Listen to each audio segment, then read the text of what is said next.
우리의 생명이신 살아계신 하나님 아버지, 주님은 영원히 우리의 하나님이 되셨습니다. 아침마다 주의 이 생명의 말씀을 우리에게 주려서 생명 안에서 아왕으로 다스리도록 은혜와 의의 선물을 넘치도록 풍성하게 주시니 아버지 감사합니다. 우리 평생에 주님을 기뻐하고 영과 진리로 주님을 섬기며 주님의 왕국을 확장하게 하신 것을 아버지 감사합니다. 성령님 환영합니다. 말씀의 계시를 우리에게 실제가 되게 하시고 우리에게 익숙한 말씀이지만 더 깊은 계시로 더 밝은 계시로 이끄시고 말씀이 살아 역사하게 하셔서 감사합니다. 아버지 사랑합니다. 예수님 이름으로 기도합니다. 아멘. 10월 5일이 되었습니다. 수요일 말씀을 실제 같이 보겠습니다. 예수님이 생명이십니다. 생명이신 예수님이 우리 안에 계십니다. 즉 예수님은 하나님이 주신 생명을 가지고 오셨죠. 예수님이 가지고 있는 생명은 하나님이 가지신 생명이고 하나님을 하나님 되게 한 생명이고 불멸의 생명이고 감염될 수 없는 생명이고 지치거나 패배하거나 부패할 수 없는 생명입니다. 모든 것 위에 뛰어난 생명입니다. 그리고 예수님이 생명의 근원이시고 우리에게 생명을 주시는 분이십니다. 말씀같이 읽겠습니다. 예수께서 이르시되 내가 곧 길이요 진리요 생명이니. 우리말로는 표현이 안 되는 영어 또는 헬라어 표현이 있는 거죠. 예수님 바로 그 길이고 그 진리이고 그 생명입니다. 예수님이 유일한 길이고 유일한 진리이고 유일한 생명입니다. 그래서 우리는 길이요 진리요 생명 대신 예수님 안에 우리가 있다는 걸 인식합니다. 생명의 기원은 과거 가장 복잡한 난제 중 하나입니다. 그 누구도 생명을 창조한 적이 없습니다. 그 누구도 생명의 근원이나 본질이 무엇인지 알지 못합니다. 하지만 요한일서 1장 2절은 매우 심오한 내용 우리에게 알려줍니다. 이 생명이 나타내신 바 된지라. 이 영원한 생명을 우리가 보았고 그래서 이 영원한 생명, 특정한 생명을 말씀하고 있습니다. 생명이 우리의 감각의 영역 안으로 찾아오셔서 우리 오감 안에 나타나셨습니다. 사도 요한은 그 생명을 보았고 만졌다라고 말씀하고 있죠. 그리고 그 생명의 말씀 안에 안기어서 주님과 함께 3년 반을 보냈습니다. 이 생명 우리가 보았다. 생명을 보았습니다. 이는 곧 생명이 무에서 보이지 않은 곳에서 나와서 우리에게 나타났음을 의미합니다. 이 일이 어떻게 가능합니까? 요한과 당시의 사람들은 무엇을 보았기에 그것을 생명이라고 불렀습니까? 바로 예수님이십니다. 예수님 그분은 생명이 의인화된 몸을 입고 오신 생명의 인격체 그분 자신이십니다. 할렐루야. 어떤 사람이나 어떤 사물이 당신에게 나는 생명이다. 너는 나로 인해 존재한다. 라고 말한다고 상상해 보십시오. 당신은 그것을 어떻게 받아들이겠습니까? 예수님이 바로 생명이고 우리에게 생명을 부여하신 분은 주님이시고 우리를 존재케 하신 분도 주님이십니다. 우리가 주님을 힘입어서 움직이고 기능하고 활동하고 존재하고 그러합니다. 우리는 생명을 인식합니다. 우리 안에 계신 생명 자체이신 생명을 주시는 영이신 예수님을 인식합니다. 그런데 그 일이 일어난 것입니다. 이것이 바로 우리가 오늘의 본문 구절에서 읽은 내용입니다. 예수님은 말씀하셨습니다. 나는 길이요 진리요 생명이니. 나는 유일한 길이요 유일한 진리요 유일한 생명이니. 정말 대단한 선포입니다. 감히 누가 그런 말을 할 수 있겠습니까? 예수님은 자신의 주장을 증명하셨습니다. 나사로라고 하는 젊은 청년이 죽어 장사를 지낸 후 나흘이 지나 4일이 되었고 사람들이 예수님을 찾아왔습니다. 예수님은 그곳에 도착하셔서 나사로 누인 마르다에게 말씀하셨습니다. 나는 부활이요 생명이니 나를 믿는 자는 죽어도 살겠고. 할렐루야. 우리는 영으로서 주님과 함께 영원히 함께 기능합니다. 주님 우리에게 분명히 내가 다시 온다고 주님 오실 걸 기다리라고 했지만 우리는 주님 나라 갈 걸 더 생각하죠. 우리 세대에 주님이 오시지 않는다면 우리는 부활의 생명으로 영의 생명으로 죽어도 영원히 살고, 만약에 우리 시대에 온다면 우리 몸이 죽음을 보지 않고 영원한 영화로운 몸으로 변화되어 주님과 영원히 함께하겠죠. 잠시 후 예수님은 나사로 무덤 곁에 서서 큰 소리로 나사로야 나오라고 하셨습니다.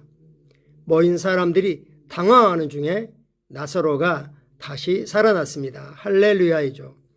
나사로는 예수님이 처음 살린 사람이 아니었습니다. 예수님은 나인이라고 하는 동네에서 과부 아들을 살리셨고 야이로 12살 된 딸을 살리셨습니다. 할렐루야. 세 사람의 공통점은 당시 육체에 호흡하는 그 생명이 없었다는 것입니다. 나사로는 무덤에 둔 지 4일이 지나서 그들이 말하기를 시신이 부피한 냄새가 납니다. 그리고 젊은 청년은 완전히 딱딱하게 굽고 식어 있었습니다. 상여가 나가고 있었죠. 야이라의 딸은 이제 막 숨을 거두어서 몸이 따뜻했습니다. 그들에게 필요한 건, 공통적인 건 생명이 필요했고 예수님이 생명을 불어 넣으셨습니다. 할렐루야. 예수님은 부활이시며 생명이십니다. 하나님은 그분이 예수님께 주신 모든 사람에게 영생, 하나님의 생명, 저의 생명을 주기 위해 모든 육체에 대한 권세를 예수님에게 주셨습니다. 아멘. 이는 예수님이 오셔서 하신 모든 일을 포함하는데 그 중에서도 예수님이 오신 가장 중요한 이유는 우리에게 생명을 주시는 것입니다. 예수님이 이 땅에 오신 가장 중요한 이유는 십자가에 못 박혀 죽어 우리 죄값을 지불하는 게 아니라 그건 우리에게 영생을 주기 위한 그 과정으로서 반드시 필요한 거였지만 거기에 궁극적인 초점과 목적이 있지 않고 우리에게 하나님의 생명, 영생을 주어 하나님의 가족이 되게 하는 거였습니다. 그리고 우리는 예수님을 주님으로 고백하고 믿어 이 하나님의 생명을 받았고 예수님으로 인해 하나님의 가족이 되었습니다. 당신은 거듭났을 때 그 생명을 받았고 신성에 참여하는 자가 되었습니다. 요한일서 5장 11, 12절은 이렇게 말씀합니다. 이 생명이 그 아들 안에 있는 그것이니라. 아들이 있는 자에게는 생명이 있고 하나님의 아들이 없는 자에게는 생명이 없느니라. 할렐루야. 우리가 예배에 참여하느냐, 보통 사람들이 말하는 것처럼 교회를 다니느냐, 이것이 영생이 있냐가 아니고 그 영 안에 하나님의 아들이 있느냐, 하나님의 아들 예수 그리스도를 주님으로 고백하고 심령으로 믿어 받아들였느냐 하는 겁니다. 우리에게는 영생이 있습니다. 우리는 생명의 근원이신 주님이 우리 안에 계시면서 우리의 모든 신경세포 조직 하나하나까지 생명을 불어넣고 계십니다. 우리는 낙심하기를 거부합니다. 우리는 연약하기를 거부합니다. 어떤 거에서도 부족을 느끼기를 거부합니다. 모든 것의 근원이신 주님이 우리 안에 계시기 때문에 어떤 도전, 어떤 문제가 있든 생명의 근원이신 주님과 함께 그것들을 다루어갑니다. 참고 성경 구절 요한복음 10장 10절입니다. 확대 번역 우리가 익숙한 말씀이죠. 도둑이 오는 것은 오직 도둑질하고 죽이고 멸망시키려는 것뿐이다. 그러나 내가 온 것은 그들, 즉 나를 따르는 자들이 생명을 얻고 누리며 엔조이하며 풍성히 to the full 최대치로 till it overflows 흘러 넘칠 때까지 얻게 하려 함이라. 예수님은 예수님이 가지고 오신 그 생명 우리가 소유할 뿐만 아니라 그걸 엔조이하기를 마음껏 누리는 그런 삶을 살기를 원하시되 그 생명의 최대치로 생명이 우리를 통해서 온 세상으로 흘러 넘칠 때까지 풍성하게 얻기를 원하셔서 그 생명을 십자가에 내어 주셨습니다. 할렐루야. 생명을 누리는 건 하나님을 기쁘시게 하는 것입니다. 요한일서 5장 11, 13절을 확대 번역으로 확인해 보라고 했습니다. NIV 버전입니다. 그리고 이것이 증거이니 하나님 우리에게 영생을 주셨다는 것과 그리고 이 생명이 그의 아들 안에 있다는 것이다. 아들이 있는 자에게는 생명이 있고 하나님의 아들이 없는 자에게는 생명이 없느니라. 내가 하나님의 아들의 이름을 믿는 너에게 이것을 쓰는 것은 너희로 하여금 너희에게 영생이 있음을 알게 하려 합니다. 아멘. 우리는 하나님의 아들을 모시고 있고 하나님의 아들 우리 안에 믿음으로 말미암아 영원히 거처를 범부를 삼고 계시기 때문에 우리는 예수님 안에 있는 그 영생을 예수님과 함께 같이 가지고 있고 영생의 능력으로는 살아갑니다. 요한일서 1장 말씀입니다. 태초부터 있는 생명의 말씀에 관하여는 우리가 들은 바요 눈으로 본 바요 자세히 보고 우리의 손으로 만진 바라. 이 생명이 나타내신 바 된지라.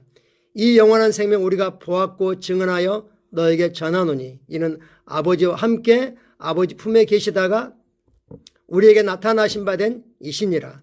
우리가 보고 듣는 바를 너희에게도 전함은 너희로 우리와 사귐이 있게 하려 함이니 우리의 사귐은 아버지와 그의 아들 예수 그리스도로 더불어 누림이라. 아멘. 동일한 저자이신 사도 요한이 요한복음에서는 말씀이 육신이 되었다라고 말씀하고 있고 이 말씀은 태초부터 있는 하나님이시고 하나님과 함께 계신 분이고 이 말씀이 만물을 모든 것들을 창조했다고 말씀하십니다. 생명의 말씀이 생명이 우리에게 나타나셨습니다. 그분은 인간의 몸을 입고 오신 하나님의 살아있는 말씀이십니다. 그리고 오늘도 말씀과 성령으로 우리 안에 살아 계십니다. 같이 고백하겠습니다. 나는 거듭났기 때문에 내 안에 하나님의 생명과 본성이 있습니다. 이 하나님의 생명을 나를 천하 무적으로 만들고 내가 언제나 승리, 영광, 다스림, 탁월한 가운데 살게 합니다. 예수 이름으로 기도합니다. 아멘. 예수님께 속한 모든 것들은 우리 것입니다. 예수님께 속한 모든 것 안에서 우리는 살고 있습니다. 예수님의 생명, 예수님의 그 신성한 능력, 예수님이 같이 이 땅에 누리신 건강, 그리고 하는 일마다 예수님이 하는 일마다 형통했죠. 그리고 어떤 상황이 주님은 평안하셨습니다. 폭풍 가운데서도 나사로의 죽음 가운데서도 평안하셨고 항상 하나님의 뜻을 행하는 기쁨이 있었습니다. 또한 우리는 예수님 우리 안에 계시기 때문에 예수 이름의 권세가 하늘과 땅의 그 권세가 우리를 뒷받침하고 있습니다. 오늘도 생명을 인식함으로 우리의 몸에 생명을 넘보려고 하는 사단이 던진 모든 불화살들, 병균들, 바이러스들 어떤 것들도 우리 사랑하는 성도들의 몸에 전혀 힘을 발휘할 수 없음을 선포합니다. 감사합니다. 사랑하고 축복합니다. 오늘은 수요 예배가 있는 날입니다. 시간 만들어내셔서 함께 하시기를 원합니다. 그리고 다음 주 월요일 우리 교제의 날을 위해서 누가 참석하시는지 파악할 수 있도록 저에게 개인 톡으로라도 알려주시기 바랍니다. 감사합니다. 사랑하고 축복합니다.